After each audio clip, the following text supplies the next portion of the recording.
Welcome back to the show. Now, stews seem to be one of those many winter warmer dishes that everyone gravitates to in the colder months. So that's why we've decided to make a fan favorite in the loft. Tumi, here enters my best friend, some chicken. And the best part, Balasa, is that we've paired it with your other best friend, potatoes. I'm a potatoes. So, Chef, you're going to be taking us through this recipe, right? Okay, cool, no problem. What exactly do So we got some chicken thighs and chicken drumsticks. Okay. There's carrots that you're going to slice for us over there, and just roughly chop the thyme. Okay. I got a bit of onions. There's tomato paste here. We've got a bit of flour to aid it in thickening. And then there's some chicken stock over here, a bit of oil just to sear it off. And then you've got the potatoes over there, and you're going to get them started off in a bit of butter before we add it in here, right? Awesome stuff. The reason I'm doing that, if people are wondering, is because normally if you would make a stew, you'd add the potatoes right directly into the stew. But what I'm trying to do is we want to give people depth of flavor, but it also has to look pretty. So we want these beautiful charred marks on the potato on the inside. And then, in essence, that also aids in par cooking your potatoes so that by the time they get into the stew, it doesn't have to cook for too long.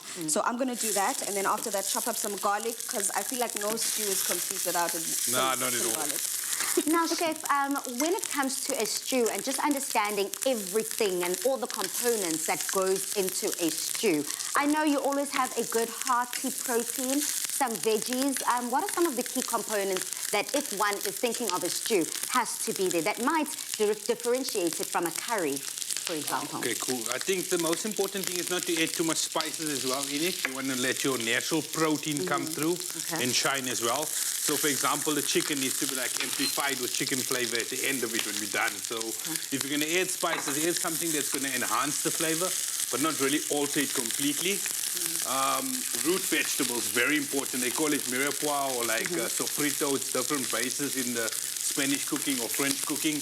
It's basically root vegetables, your celery, onions, leeks, and carrots.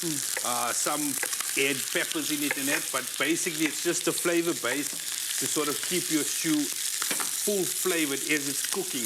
And it sort of enhances it, so it's aromatic vegetables, in other words. Beautiful. If you've got a really good stock as well, when you add it to it, also aids in keeping it going. So it's all essentially what I've taken away, elevating and celebrating the protein, making sure that that flavor of that protein is not compromised in any way. The integrity of your chicken needs to still be there. And also then it's all about the flavor. It's all about the spices. You're making sure that you're not using spices that are too overwhelming, but you're using spices that, you know, are kind of light on the palate, something that you can enjoy every single day, other than a curry, which would be very, very flavorful, very aromatic, just a punch. I can remember every Sunday we finished church and my mother would send us straight from the church to the hostel to buy the live chicken. Yep.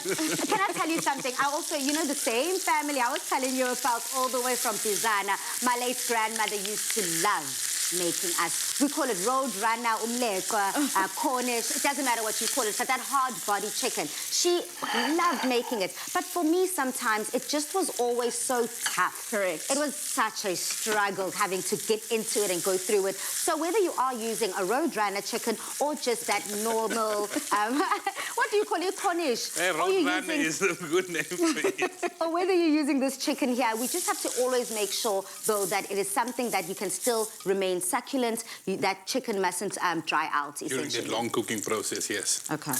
But I think the other thing that you mentioned, Chef, is that because it cooks for longer, I think the hard body would definitely work because you need to cook it down. Unlike the normal chicken that we get in the store, you want it to cook down and get soft and tender, whereas with this one, it wouldn't need so much time to cook. I'm sure you remember eating that hard body chicken, and when it's cooked properly, like for that 4 or 5 hour period, that skin is like this gelatinous soft. Yeah. It's like tendons. Oh my God, it's beautiful. I can't Very explain lovely. it. It's so Chef, I've got a question. So when it comes to, you said I must chop this up. So now I know the stem is still in this, is this rosemary? Because I noticed it's the sort of like the top sprigs of the thyme, and the thing with that is it's quite soft and edible as well. But if you go to the bottom pieces, it's quite stalky, then it's not, it doesn't. So then do you cook prefer away. me to just do it like this and take all the pieces off like that? Or must I stay physically chip? attached. You can just pick them off. I can just pick them off like that. Okay, perfect. Thank you. Get the carrots over here. Okay, so I got the onions in there and the carrots. We sort of sear the chicken off as well, which gives it a good sort of base with all of that flavor from the fat that's released as well. Just want to get this caramelized a bit, so it also gives it a good lacquered color even. Can you look at my potatoes, Palisa? This is what we're going for. We want this beautiful golden rim on the outside of the potatoes because that makes your dish also look amazing. And what we've done is we've added a bit more flavor by cooking them in butter and not just in oil because that basically enhances the flavor of the potato. Chef, I see you've gone in with your tomato paste. Yes, so I've added a bit of oil, a bit more oil to it, added tomato paste. The important thing is you want to fry your tomato paste off. You want to sort of see it release some of its red colors and you can hear it sizzling. Yeah. If you do not cook your tomato paste, you get this sort of like unpleasant bitter, sort of like a tinned tomato flavor, like a briny taste, which is not nice at all. Okay, so I can see my tomato paste is cooking out here. I've added the thyme. Just get the garlic beautifully chopped. Thank you. Award-winning chef. Yeah. Now, Chef, at what stage do we add the chicken? Okay, so at this point, I just want to add the stock in there. So you can see there's pieces that sort of stuck to the bottom. Yeah. There we go. And then it sort of just lifts everything up now. So you want to scrape all of that flavor from the bottom up into your pan. It even gives it the sort of golden brown color. And Chef, did you go with the chicken stock? Yes. Okay. Beautiful. Once it sort of deglazes, then I'll add the rest of the chicken stock in. I want to add a little at a time so you can sort of scrape it up as well. Okay. And as it cooks, Palisa, obviously it reduces and it thickens as well with the addition of that flour as well. It thickens, so I know most people, whenever they're cooking, they always talk about, did you make the gravy on the side? I'm like, I've never understood that because you can actually make your meat. They do that. And then the gravy is whatever's made from the actual meat itself. Yeah, absolutely. Especially with like those casseroles or whatever, a lot of people have that gravy on the side, and I never understood that because I love a good, juicy kind of dish when it comes to this. So do not skimp out on the stock. Add a lot of stock. And as that chicken also cooks down, it also will release its own waters, its own flavors, completely adding to the dish, adding to the complete finished product, essentially. Now, Chef, I do see that there's that butter left over. Can you add it as you're doing? It's going to go all in there because it's going to cook out with the flour as it's cooking and simmering, and it's going to thicken up as well. And if you are sort of gluten-free and you don't want to use flour to thicken it up, you can literally use...